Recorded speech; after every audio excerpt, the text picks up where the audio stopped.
Assalamualaikum warahmatullahi wabarakatuh. Pada video kali ini, kami dari kelompok 6 akan menjelaskan materi mengenai koperasi serba usaha. Nah, sebelum berlanjut ke pembahasannya, perkenalkan nama anggota kelompok 6. Yang pertama, Fenolatul Fadila dengan NIM A1C020256, dan yang kedua, Yunita Asmara Dewi dengan NIM A1C020266, dan yang ketiga, Intan Nezura dengan NIM A1C020270. Nah, untuk latar belakangnya, koperasi adalah salah satu bentuk usaha berbadan hukum yang berdiri di Indonesia. Menurut Undang-Undang Nomor 25 Tahun 1992, Pasal 1 Ayat 1 tentang Perkoperasian, Koperasi Indonesia adalah badan usaha yang beranggotakan orang-orang, seseorang, atau badan hukum koperasi dengan melandaskan kegiatannya berdasarkan prinsip koperasi, sekaligus sebagai gerakan ekonomi rakyat yang berdasarkan asas kekeluargaan.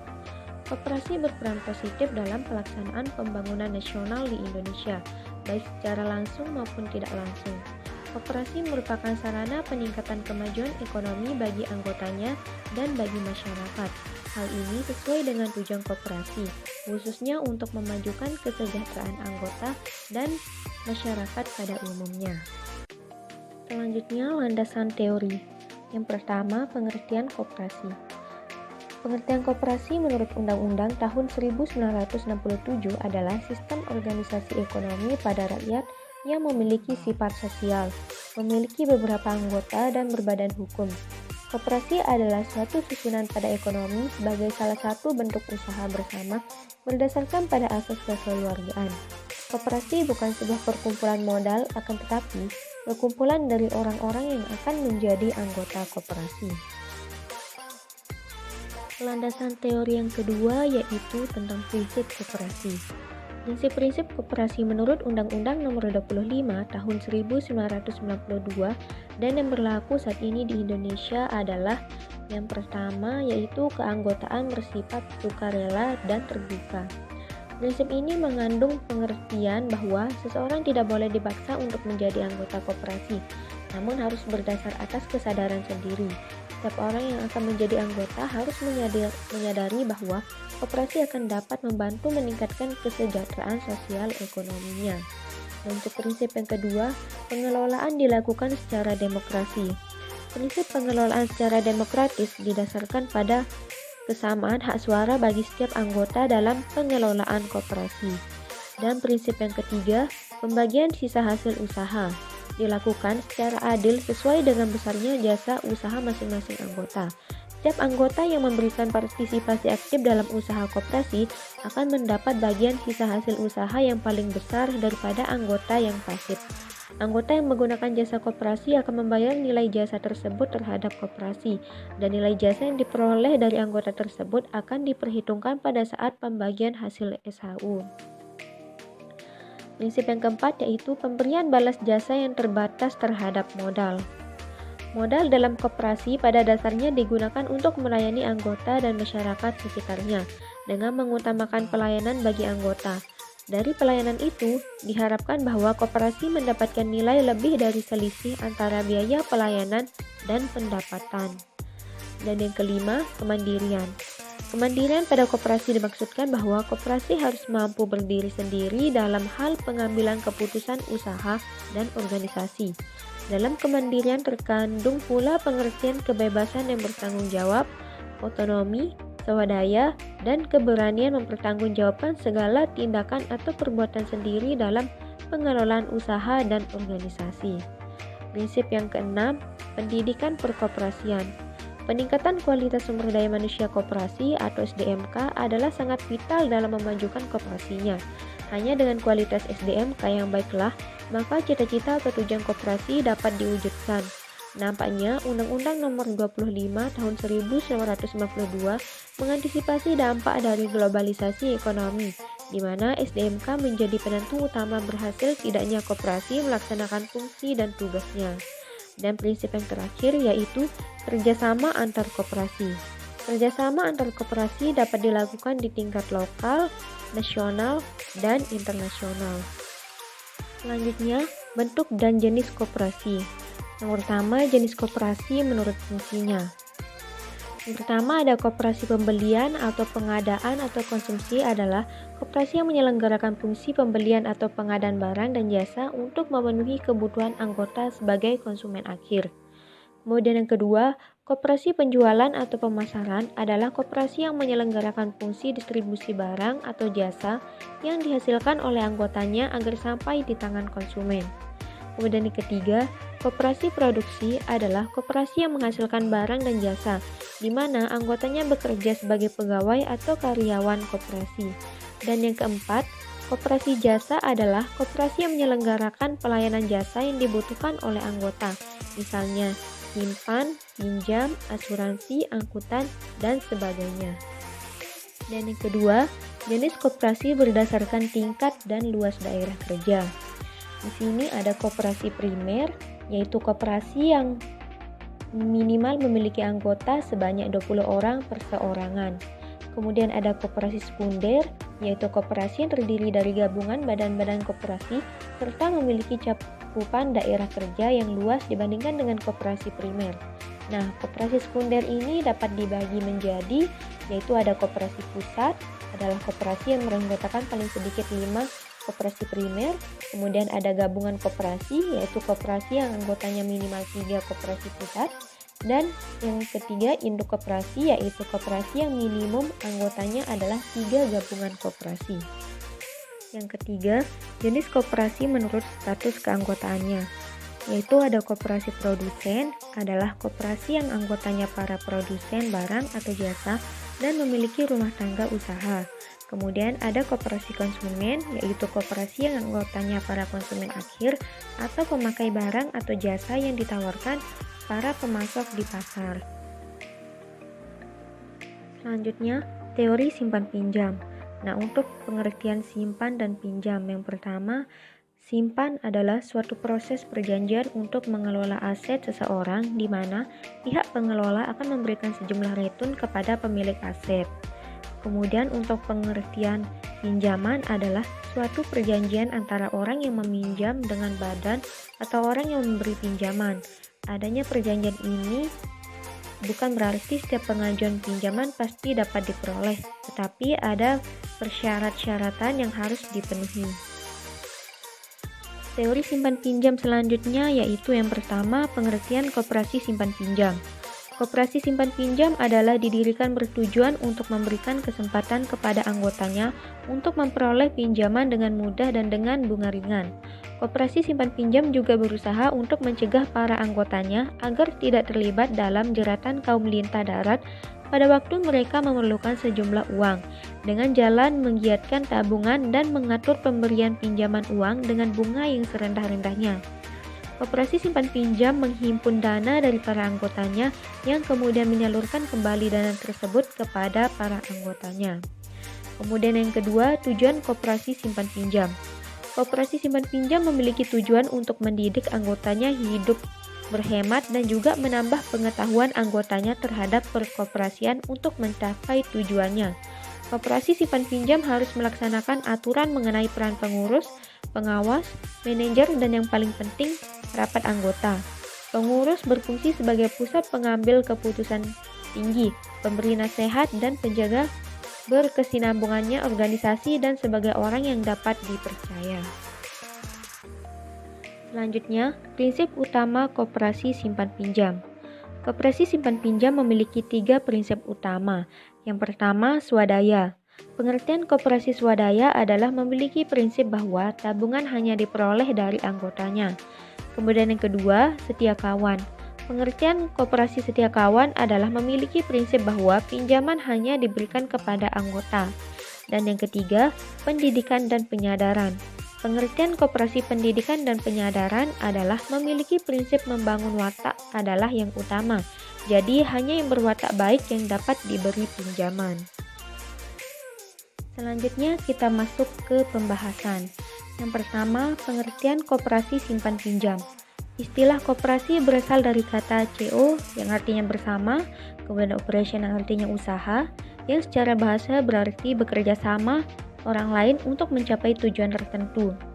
Menurut Undang-Undang Nomor 12 Tahun 1967 tentang Pokok Perkoperasian, Koperasi Indonesia adalah organisasi ekonomi rakyat berwatak sosial, beranggotakan orang-orang atau badan hukum koperasi yang merupakan tata susunan ekonomi sebagai usaha bersama berdasarkan atas kekeluargaan. Sedangkan menurut Undang-Undang Nomor 25 Tahun 1992 tentang perkoperasian menyatakan bahwa koperasi adalah badan usaha yang beranggotakan orang-orang atau badan hukum koperasi dengan melandaskan kegiatannya berdasarkan prinsip koperasi sekaligus sebagai gerakan ekonomi rakyat yang berdasarkan atas asas kekeluargaan. Nah, beberapa pengertian koperasi. Yang pertama, koperasi merupakan salah satu bentuk badan hukum yang sudah lama dikenal di Indonesia.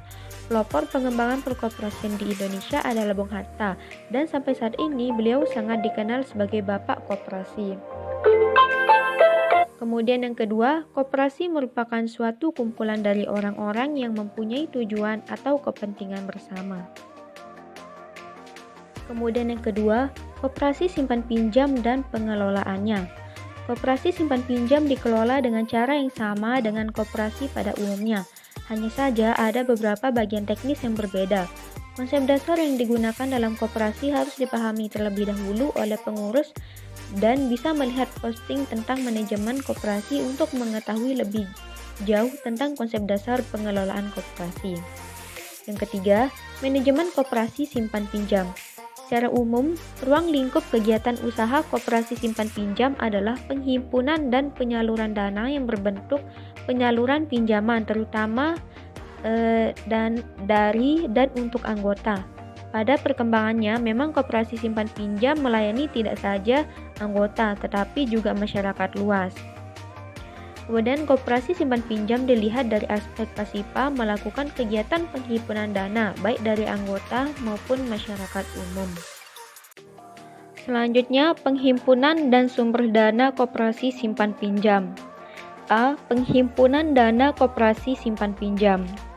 Adapun kegiatan yang harus dikelola sedemikian rupa sehingga penghimpunan dan penyaluran berjalan seimbang, yaitu koperasi simpan pinjam dituntut mampu melayani penyimpanan dan juga penarikan dana oleh anggota sesuai dengan ketentuan serta kesepakatan.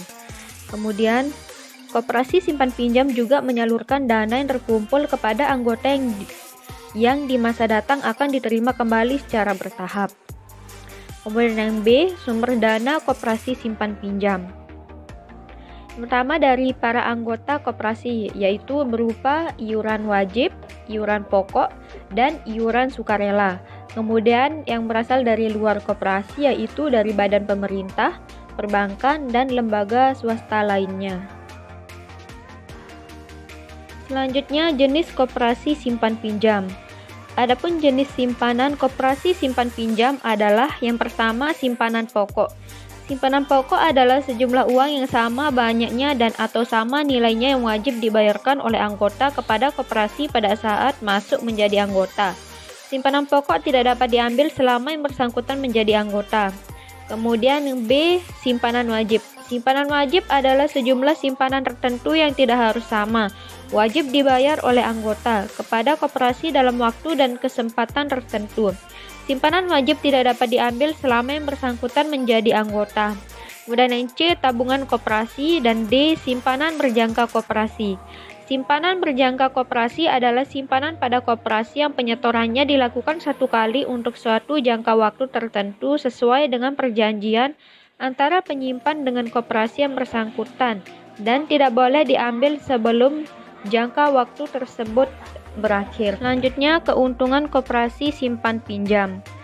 Dapat disimpulkan bahwa keuntungan koperasi adalah yang pertama, biaya bunga yang dibebankan peminjam, yang kedua, biaya administrasi setiap kali transaksi 10, ketiga, sebagai gerakan ekonomi kerakyatan persyaratan pendirian koperasi relatif mudah. Yang keempat, usaha koperasi tidak hanya diperuntukkan kepada anggotanya saja, tetapi juga untuk masyarakat pada umumnya. Kemudian yang kelima, usaha dijalankan berdasarkan atas asas kekeluargaan sehingga memiliki ikatan kerjasama yang kuat. Dan yang keenam, meningkatkan kesejahteraan anggota dengan tetap memperhatikan aspek sosial. Dan yang ketujuh, pembagian sisa hasil usaha tidak hanya ditentukan berdasarkan modal, melainkan tingkat partisipasi atau jasa usaha dari anggotanya. Nah, di balik kelebihan yang dimiliki oleh koperasi, simpan pinjam terdapat juga kekurangan badan usaha koperasi. Di antaranya yang pertama, keterbatasan modal membuat koperasi tidak bisa berkembang secara pesat. Yang kedua, kurangnya perhatian terhadap aspek keuntungan yang menyebabkan koperasi kurang diminati.